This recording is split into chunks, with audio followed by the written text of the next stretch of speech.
Hey guys and gals, welcome back.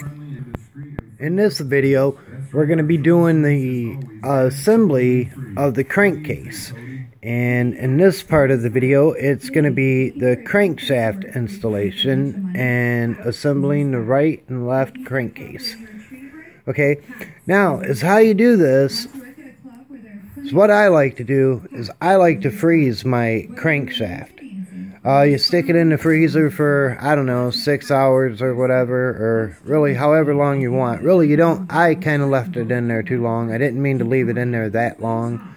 I just got distracted doing other things. As you can see, it's kind of frosty. So, that's one part. Now, over here on your crank, or your left part of your crankcase, is what you're going to do is you're going to take a torch and you're going to heat it up. You're going to heat it up to approximately 150 degrees.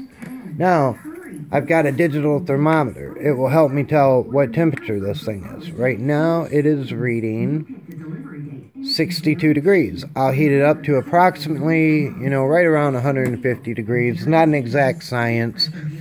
And then the crankcase will slip right in there.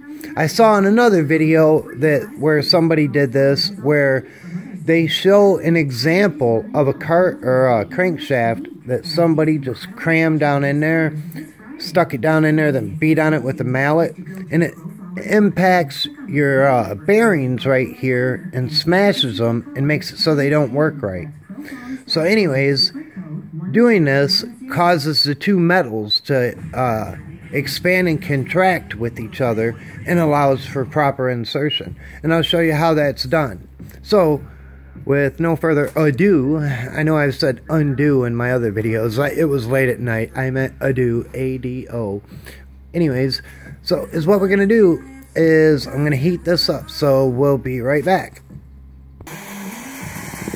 One thing I'd like to quickly note out, while you're doing this, you have a seal down here. While that is a high temperature seal, it cannot withstand being hit with the propane torch in. Do not hit that with your propane torch. Same thing with your chain guide. You don't want to put that under intense heat. I know they're high temperature items, but you don't want to cook them with your torch. Just use your torch to lightly heat up the metal to roughly 150 degrees.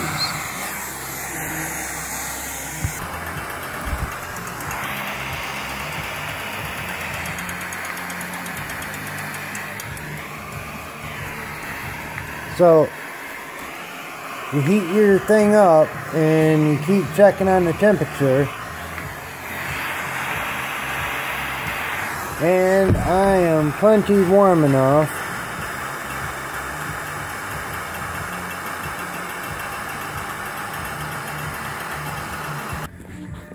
Now, if you take a look down in there, I stuffed my chain up in there. All you do is you slide your chain up and through here.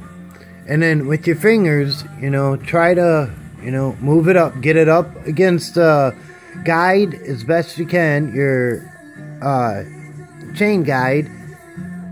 Push it up against the wall. Push it back up against the crankcase wall. Down in there. Get it out of the way.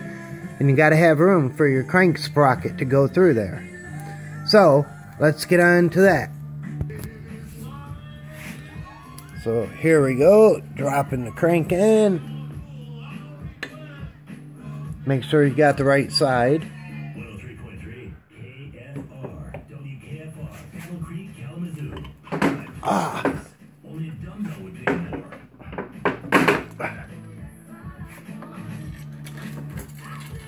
And I messed up. Okay, I wasn't paying attention to what I was doing, and the crank, the connecting rod was hitting right here, as you've seen in the video, and I got it stuck down in there. But with it nice and cold like that, it just drops right in. There's absolutely no forcing of parts or nothing. Now, I also pre-lubricated all these bearings with engine assembly grease. This is good stuff. It's got moly graphite in it. Really good. Okay, now it's time to assemble the other cranks. Now it's time to put the right side of the crankcase on. You're going to kind of want to do this while this is still cold. Remember, the heat's transferring, so this is cutting into my time. So I'm trying to do this as quick as I can. I wanted to point this out before I went on any further. This is your gasket that goes in between there. This part that I've highlighted in red, I've colored this in. You have to cut that off. Trim that off and make sure, you know, get it out of your system. See? There's nothing right there underneath where my finger is. It goes right through. So that has to be trimmed. Okay, now here's what the gasket looks like once it's installed and properly trimmed. What I use, I've seen a lot of guys use silicone and all different kinds of black RTV, red RTV. This is what I use, copper spray gasket. If there's ever a time you need to split the case, it's very easy to clean up with gasket with Permatex gasket remover and a plastic scraper. Comes right off. Very easy to clean up, and there's nothing that conducts heat better for an aluminum part than copper gasket spray.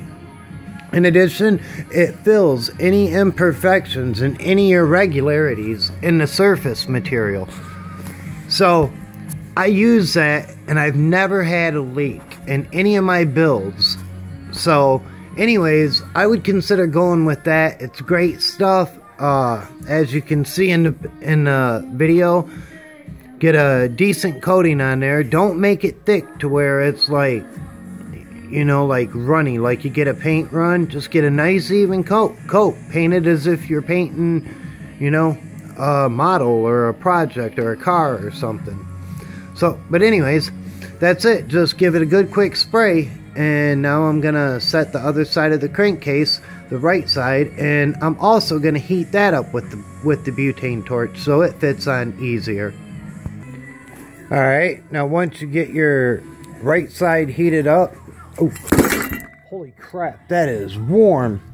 That's good for it, isn't it? Anyways, this is very hard, holding this stupid camera. I'd never make these mistakes if I didn't have to hold this camera. Anyways, once you get it nice and heated up, go ahead and drop it on.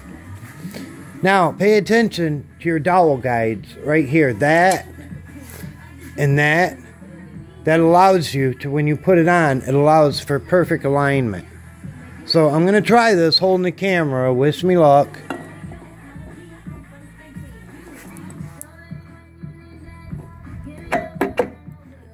Beautiful. Gotta love science.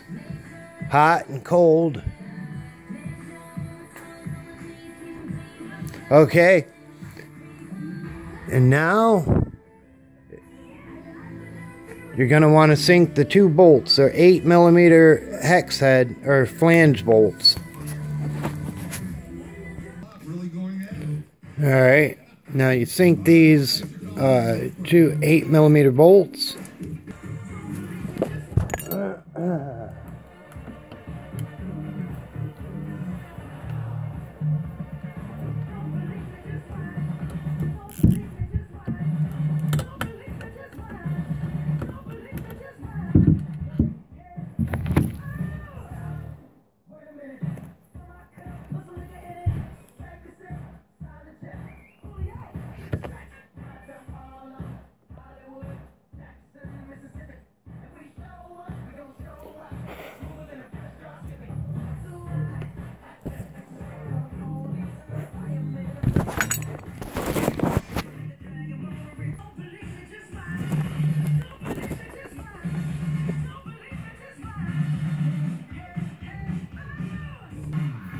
Okay, so with your thread locker blue, once you get these dropped, I just wanted to point out real quick that, know how you saw that this was frozen looking just a minute ago? It's completely as warm as this block. The heat conducts very quick, you know, the heat and cold will balance each other out. So what looked like frosted bearings, now they look nice and lubed up. Everything's going real smooth at this point, guys and gals. And here we go. Here's that pesky 94 link chain. This is the reason I had to do the build right here. Or this is the reason I had to split the crankcase, was because my chain wasn't long enough for the build that I'm doing. This build is being converted into a 155 with a 4-valve head. It's also going to receive fuel injection. The purpose of it is to see if I can get the same performance out of a GY6 that the Yamaha gets out of their 155 and their S-Max, which is a wicked fast motor. So that's what I'm trying to do with this. I'm seeing if I can try to get the same performance out of a GY6 that Yamaha does. But anyways, the chain's all installed. The two crankcase assemblies are together.